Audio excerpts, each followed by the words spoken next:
AP.9 news ఛానల్ని అందరూ కూడా చూస్తున్నారు. బట్ అయితే చాలామంది సబ్స్క్రైబ్ చేసుకోకుండా చూస్తున్నారు. దయచేసి మీరు సబ్స్క్రైబ్ చేసుకోండి. నేను మరిన్ని మంచి వార్తలు ఇచ్చేదానికి నా వంతు ప్రయత్నంగా నేను ఖచ్చితంగా చేస్తాను. అదేవిధంగా మీరు లైక్ చేసి హైప్ చేయండి. అదేవిధంగా కామెంట్ సెక్షన్లో మీరు కామెంట్ని తెలియచేయండి. దీనివల్ల ఏంటంటే మన ఛానల్ సంబంధించిన వీడియోస్ బూస్టప్ అయ్యి ఇంకా మిగతా చాలామందికి కూడా తెలిసే అవకాశం ఉంది. కనుక మీరందరూ కూడా ఆదరించాలని చెప్పేసి కోరుతున్నాను. Thank you. నేను ఆమ్ ఆద్మీ పార్టీ స్టేట్ లీడర్ని. ఇది వేదాంతపురం, తిరుపతి జిల్లా వేదాంతపురము పంచాయతీలో ఉండదు. ఇది 390 సర్వే నంబరు. ఇది 1992 నుండి 93 నుండి ఇక్కడ కొన్ని వందల మంది సామాన్య ప్రజలు నెలకి 600 రూపాయలు కట్టి కష్టపడి చేకూర్చుకొని కట్టినటువంటి ఈ ప్లాట్లలో ఇది ఈ సర్వే నెంబర్ వచ్చేసి పట్టా. అప్పట్లో పట్టాగా నిర్ణయించి ఆ ప్రభుత్వము ప్లాట్లకి పర్మిషన్ ఇచ్చి హ్యాపీ హోమ్ ఫౌండేషన్ వారికి ఇచ్చారు. వారు అమ్మి రిజిస్ట్రేషన్ చేశారు. 2002 నుండి 2005 వరకు రిజిస్ట్రేషన్ జరిగినది. ఈ రిజిస్ట్రేషన్ జరిగిన దాంట్లో 2015లో ఈ ప్రభుత్వము, అప్పుడు కూడా ఇదే ప్రభుత్వం టీడీపీ ప్రభుత్వమే ఉన్నది. ఈ ప్రభుత్వము ఇది ఏమి జాగాను దీన్ని 22A పెట్టేటప్పుడు ఆలోచించలేదా? అప్పట్లోని ఎంఆర్ఓ కానివ్వండి, ఆర్డీఓ కానివ్వండి, కలెక్టర్ కానివ్వండి 26 ఎకరాల జాగాని ఒక్కసారిగా ఏముండదు ఇక్కడ, ఇందులో ఏముండదు, ప్రజల యొక్క ప్లాట్లు ఉండదా లేకపోతే ఏమిది అని తెలుసుకోవాల్సిన బాధ్యత ప్రభుత్వ అధికారులపైన లేదా?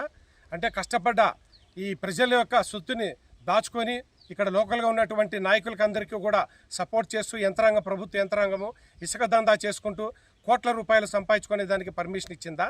అంటే ఈ బీద ప్రజలు ఎక్కడ రాష్ట్రంలో ఓటేసేదానికి మాత్రము బీద ప్రజలు కావాలి. వాళ్ళ కష్టపడి కట్టుకున్నటువంటి భూములు, దాంట్లో ఉన్నటువంటి ఇళ్ల స్థలాలలో వాళ్ళ వ్యాపారాలు నిర్ఘాటంగా సాగించుకోవచ్చా? అంటే వీళ్ళు ప్రభుత్వాన్ని వీళ్ళు అడగలేదు 390 మంది మాకు జాగా ఇవ్వండి, ప్లాట్లు ఇవ్వండి అని. వీళ్ళే స్వయార్జితంగా మనం సంపాదించుకున్నటువంటి ఈ డబ్బుని తీసుకొనేసి ఇక్కడ వాళ్ళు ప్లాట్లు కొంటే ఈరోజు వాళ్ళు ఇసుక దందా నిర్వహించడానికి ప్రభుత్వ అధికారులు పర్మిషన్ ఇచ్చారేమో. ఎందుకంటే కలెక్టర్ యంత్రాంగం కానివ్వండి, పోలీస్ డిపార్ట్మెంట్ కానివ్వండి, లేదా రాజకీయ నాయకులు కానివ్వండి ఏం చేస్తున్నారని నేను అనుకుంటున్నాను. ఎందుకంటే ఈ ప్రజలందరికీ కూడా న్యాయం జరిగే వరకు ఇక్కడ నుండి ఒక 20 అడుగులు 25 అడుగుల వరకు లోతు ఒక చెరువు, ఒక ఏరు ఎలాగా ఉండదో అలాగే దీనంతా కూడా చేసేశారు. అంటే ఇంత పెద్ద సంస్థ ఇచ్చినప్పుడు ఇలాంటి ప్లాట్లలో ఈ ట్రాక్టర్లతో లోడుతుంటే యంత్రాంగం ఏం చేస్తూ ఉండదు? కలెక్టర్ ఆఫీస్ దగ్గర, ఎంఆర్ఓ ఆఫీస్ దగ్గర, రూరల్ రిజిస్ట్రేషన్ ఆఫీస్ దగ్గర ఇంత యంత్రాంగం ఇక్కడ పనిచేస్తుండగా ఇంత అవినీతి జరుగుతుందంటే ఏమనుకోవాలి ఈ ప్రభుత్వాన్ని? దయచేసి చెప్తున్నాము, ఈ ప్రజలకు న్యాయం చేయకపోతే ఇదంతా కూడా ఎవరైతే తీసుకెళ్లారో వాళ్ళు యథాప్రకారంగా దీన్ని అంతా పూడ్చి వాళ్ళ ప్లాట్లను వాళ్ళకి 22A నుండి పక్కకి తీసి వాళ్ళకి రిజిస్ట్రేషన్ యథాప్రకారంగా సాగాలి.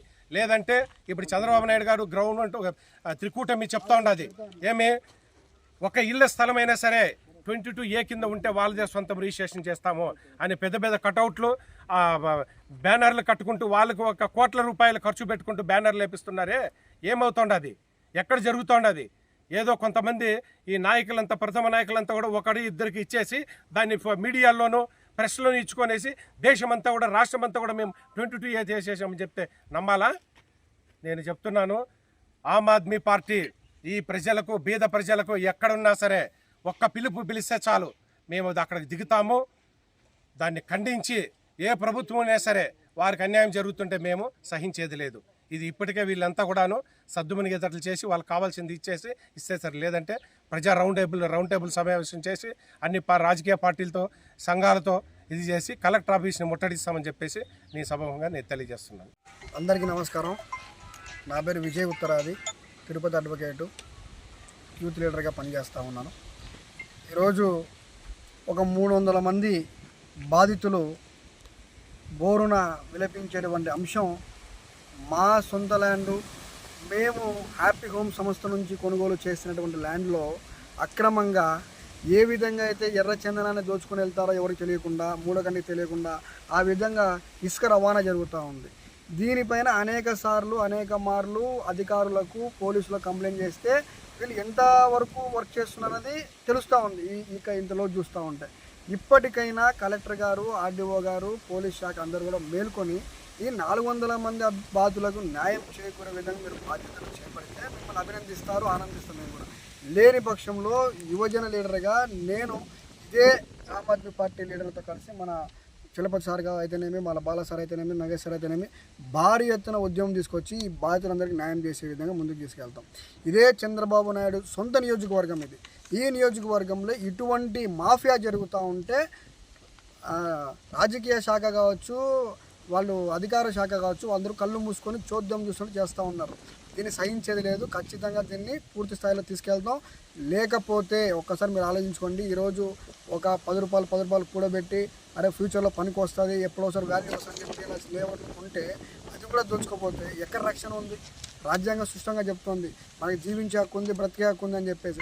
ఆ రాజ్యాంగానికి కాలాలు రాసేటువంటి హక్కు ఇక్కడ ఉన్నటువంటి అధికార వాళ్ళకి ఏం తెలుసు? ఇంకోటి ఆ విధంగా చూస్తూ ఉన్నాం. దయచేసి ఇప్పటికైనా మీరు దీని మీద దృష్టి పెట్టాలని చెప్పేసి ఓబీసీ విద్యా సంక్షేమ సంఘం తరఫున డిమాండ్ చేస్తూ ఉన్నాం. Thank you sir.